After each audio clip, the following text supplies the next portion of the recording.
Patty, the leather lady, and hey, I just had a thought to come on right now and help because I never get to show you guys what I do, how I do it, and all that kind of stuff. I just do the videos. So I'm sort of hanging out in the shop, and we'll see how far I can get before I either get a phone call or somebody comes in. And so it's a very hot day here in Oregon right now, and so I have the garage door open. So I have three little projects. One, I am helping an ex-police officer. He has a pancake holster that we are refurbishing, and it is something that his wife wanted to do for him because it was really starting to fall apart here in the corners, and it's very thin, so it actually was buckling within itself. If you start hearing my dog bark, it's just because somebody's walking by and she's nuts. She's a Frenchie. I think all Frenchies are nuts. And she sounds like a pig. But the thing is, this holster here, you can see here where it's like ripping. So what she wanted to keep it as original as possible. So what I did is I put a shim in the center, a nice thick shim in the center of it. And so we're gonna just stitch it all back together. I put the shim all the way down to the very bottom here that you can see, just because I want to make sure it lasts him, because he's retired but he's doing something else in law enforcement. So I want to make sure that, and then we're going to condition it for him just as a gift and get it back on his waist. So the reason why I wanted to show you this one is, as you know me and my penny pinching ways, penny pinching Patty, I find ways to save money. So yeah, you can go out and buy a stitching pony, and I think there was a video on this anyway, but I don't use a stitching pony hardly at all because I use big things like saddles and tack and things like that, so you can't really stick those in a stitching pony. If it doesn't fit under my big berth of my sewing machine, then I do everything by hand. So what I do when I need to, I use actually one of these vices. Yes, I use a vise, guys. It's so easy, it's cheap, and you can get them at Harbor Freight really cheap, that kind of a thing. And most of like the rub, they're really rough, right? So you just take a piece of scrap leather from one of your projects and put it on both sides to protect it. That's what I usually do. And then I just take whatever project I am in and make sure that it's protecting it. And I put it down in there, and then I just tighten it. The one thing about using one of these vices is that you can move it around. I love it. Whereas if you get a stitching pony, unless you get one that rotates around, and I would suggest if you're gonna get a stitching pony, oh, excuse me, that you would get one that has a ball that you can rotate around, because most of them that you clip on to your counter, you don't want it just straight, because what if you have to maneuver around it and stuff like that? So if you're going to spend money on it, then save yourself some dollars and get the one with the ball so that you can move things around. This one here you can either lock in place, or you can loosen it and move it around this way. Or I don't. Some people will bolt them down, which is great, but no, I move mine around a lot. So I'm a cheapie, and this is the way I do it. I save money that way. But you can get it down in there just as much as you can a regular pony. All right. So what I'm doing with this one here, like I said, I'm just restoring it for them. I want to make sure that I get it down in there so that it stays. There we go. So you want it so that it's gonna stay tight. But see how these leather, it protects that leather there, so you don't get indents from your vise. And that's the same with the pony, though. You don't want to have those. If I can, righty-tighty, or lefty-loosey, Patty, righty-tighty. So you got it nice and tight there. So what I did with this is, with that shim, you're going to have to make holes in it, right? So if I put that shim in there and don't do anything, I would never be able to get a needle through there. So I just take an awl.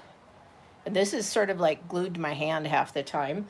And then I make the holes. I just punch the holes in and do that before I get started.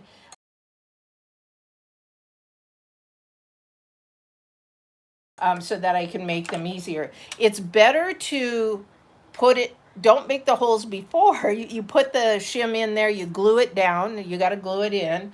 And you can use a barge.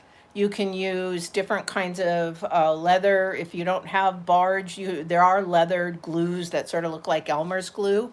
You can use like a white glue that is made for leather. Tandy sells it. I don't know who else sells it, but definitely you can do that. But you do want to glue it down so that doesn't move. Let me tell you, I've done that before, and when it shifts around, you go to start cussing words that you do not even know that you could have inside you. So, so you're going to do that, and then you'll see that my holes are lining up. I push the needle through.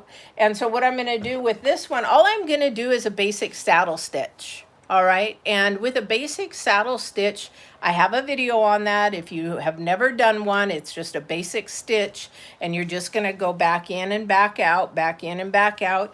You can lock them as you go through if you want to do that. Or you can just tie them off on the end, okay? Okay, so that's what I'm gonna do with that. And so I'm just gonna get started. And so if you don't wanna go watch the other video, that's fine. I'm gonna back this up just a little bit so you can see the whole thing. Alrighty, and I will, this is just a play day here it's sort of a relaxing day. I don't have a saddle right now, which amen. I need a break from saddles. But what I did was, with your stitching, you're just going to have one long piece, and you are going to just make sure that you pull it and that it is the same length on both sides, okay? And then you're just going to do one needle in one hole and then go back through and do that kind of. All right, so getting back to this, definitely we're going to just use a basic pattern or a basic stitch. So we've started on our hole here, and I'll bring this back up here until somebody asks another question. All right. So I'll just show you a few of the stitches and how it is. Okay, oh, the other thing too is on this thread, so there's lots of different kinds of threads because people ask me about this all the time. They will ask me what kind of thread I use. Okay, this one here is a natural thread because I want to match the color of the other side. Now, when this started out, it was probably white, but over the years that he's had this, it's sort of colored, yellowed. So we want to try to match it as close as possible as we can. So this one is a 200, I think. So I use a polyurethane thread. Oh, this is a 207, okay? And I like a little bit thicker thread only because it holds up better. But for this one here, I want to match the width of the thread. So this here is a 207. We go from, I use from 92 polyurethanes, nylons, bonded nylons. And I go all the way up to, I think it's a 210, I think. But 207 is what we use a lot for sporting equipment, horse equipment, that kind of a thing. And then I use this needle here. We sell these on our website. This is just a harness needle. Okay, there's a couple different kinds of needles that you can use, but I use a harness needle, and this is a size 0. So as they go 0, 0, 0, and then they go up from there. You can get them in packs. I think there are 5 in a pack. But this is the size that I use because you've got to match the size of your holes. And when you do that, you want to look at the hole and say, okay, that's probably going to be a 0. I could probably use a smaller needle to make it go a little bit quicker. But right now I have this handy, so I'm just going to use a 0, okay? The other thing that you could do, let me see here. There's 2 things that you could do, is you could use, cobblers use this a lot, is a jerk needle, okay? And they're like, well, why is it called a jerk needle? And I said, because the needle called me a jerk. No, I'm bad. That's a bad dad joke. No, if you look at it, you can see there's a hook on it. I don't know if I can get that, if I can do that close enough, but there is a hook on it. We sell these on the website as well.